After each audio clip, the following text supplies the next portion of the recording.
السلام عليكم، مرحبا بكم معايا اليوم فيديو جديد. مرحبا بكم في قناتي وقناتكم دائما طبخ مغربي. سيداتي العشاق ديال الحلويات، دائما في اطار الحلويات. هنايا اليوم ان شاء الله قدمت لكم حلوه رائعه بزاف، اقتصاديه 100% وزوينه بزاف.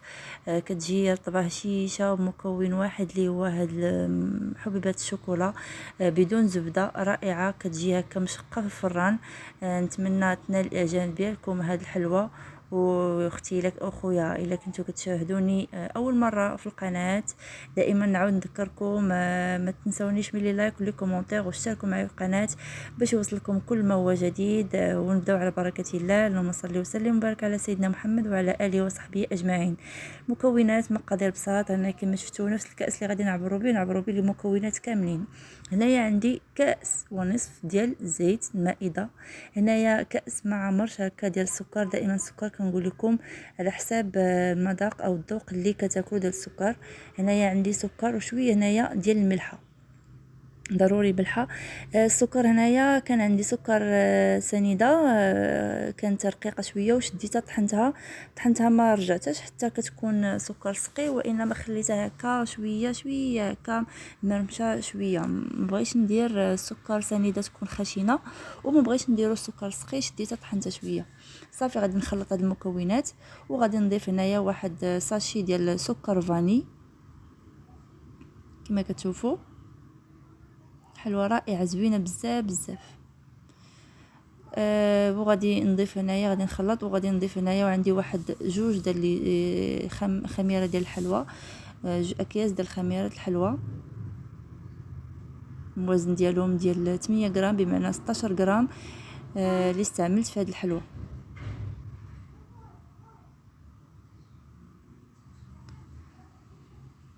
كما كتشوفوا 8 غرام بمعنى 16 غرام اللي درنا في هذه الحلوى. صافي غادي نخلط هكا وغادي نبدا نضيف بالتدريج نفس الكاس اللي عبرت به الزيت والسكر، غادي نعبروا به حتى الدقيق باش نعطيكم بالضبط شحال خدات ليا ديال الدقيق.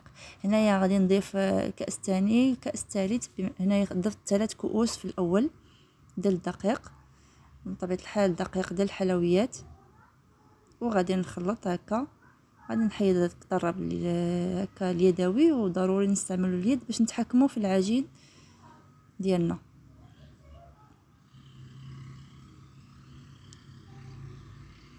كتجي واحد العجين مرمله. هنايا على فكره هاد الحلوى تقدروا ديروا ليها شويه ديال الزنجلان، تقدروا ديروا كوك مهرمش الا عندكم، تخلطوا معاها اي نكهه بغيتوا ديروها. كتجي زوينه، كتجي رائعه، كتجي مرمله كتكون هكا هشيشه بزاف. صافي كما كتشوفوا غادي نجمع هاد المكونات. غادي نضيف هنايا واحد كاس رابع. هنايا هاد الحلوه ديالي استعملت بالضبط 4 كؤوس اللي خدات ليا. انا كنت ضفت هنايا واحد 500 غرام في داك الاناء، وكنبدات نهز هكا بالكاس باش نوريكم. هاد الحلوه ديالي بالضبط خدات ليا 4 كؤوس بمعنى 400 غرام ديال الدقيق. صافي غادي نحاول هكا نجمع هكا الدقيق. وهنايا غادي نستعمل هنايا شوكولاته حبيبات،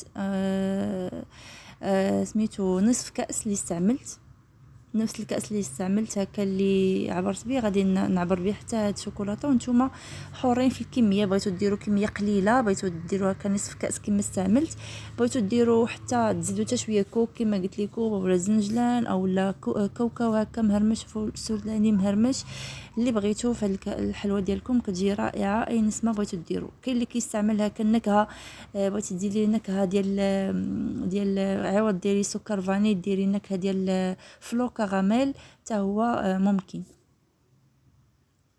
انا عطيتكم غير الوصفه وانتم حرين في النكهات اللي بغيتو تستعملوا. كما كتشوفوا ديما كتبقيت ملي كنضفنا داك الدقيق الاخير ودرنا داك لي فيرميسير، كنحاولوا ما نعجنوهاش بزاف باش هذيك حبيبات الشوكولاته ما تذوبش لينا.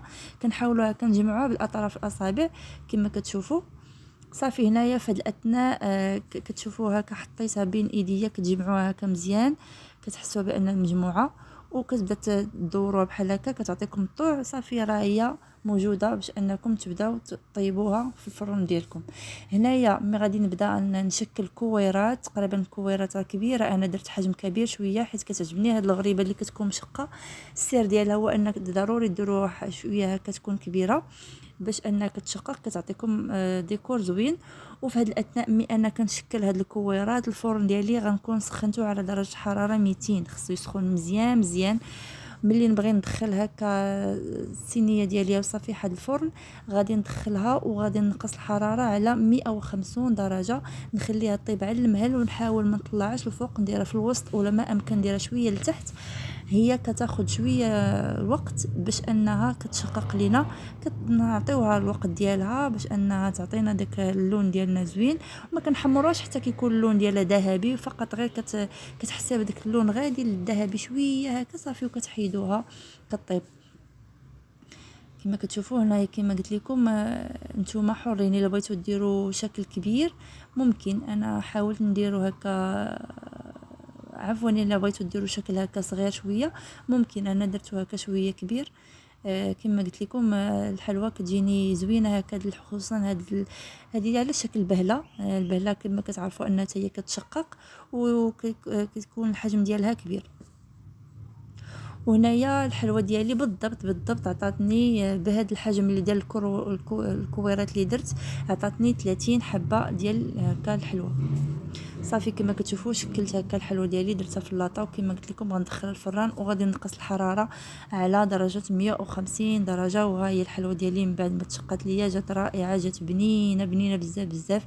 ما شهيتكم فيها رائعه، والشكل ديالها راقي وبسيطه ولذيذه، مكونات بسيطه اقتصاديه، فقط زيت وهكا وسكر ودقيق وهاد النكهه ديال الشوكولاته. وكما قلت لكم ديروا اي نكهه بغيتو، نتمنى تعجبكم هاد الحلوى وطرقكم. واختي ولا خويا لو وصلتوا حتى لهاد المرحله ما تنسونيش من اللايك واشتركوا معايا في القناه. وحلوى رائعه كتستاهل تجربه، راقيه بزاف. نتمنى يرقكم هاد الحلويات اللي كنت قدمت معكم، هكا تناولوهم في العيد ان شاء الله. غادي نخلي لكم روابط ديال الحلويات اللي باقي ما شفتوش، اللي ما شافهمش غنخلي لكم الروابط ديالهم في صندوق الوصف باش تشوفوا هكا وتجربوهم، علاش لا. حلويات رائعه اقتصاديه دائما، مع حلويات اقتصاديه وراقيه ولذيذه وتبهرك هكا قدام ضيافك. والى اللقاء، فيديو جديد وصفه جديده. السلام عليكم ورحمه الله تعالى وبركاته.